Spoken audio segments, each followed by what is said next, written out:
Fabriquer des médicaments très coûteux à partir de plantes génétiquement modifiées, une entreprise de la région de Nancy est à l'origine de cette innovation. Les plantes en question sont carnivores. Parlons à présent d'une innovation française. Une entreprise de la région de Nancy a développé un procédé pour produire des médicaments très coûteux à partir de plantes génétiquement modifiées. Des plantes pas tout à fait ordinaires, elles sont carnivores. Ce reportage en Meurthe-et-Moselle de Véronique Jean et Loïc Wex.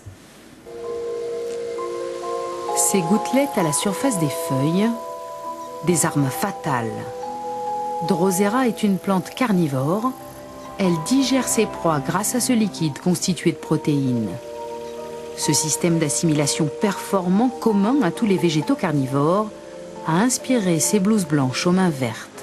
Cette plante produit naturellement des protéines à l'intérieur de ces urnes qui sont destinées à digérer des insectes.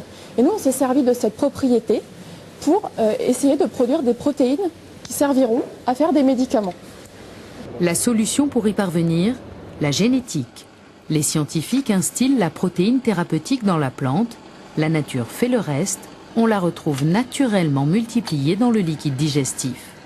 L'équipe a ainsi réussi à obtenir de l'interféron gamma, un antitumoral utilisé dans le traitement de nombreux cancers. Aujourd'hui, ce type de molécule est produit à partir de cellules animales, mais le procédé n'est pas sans danger pour la santé.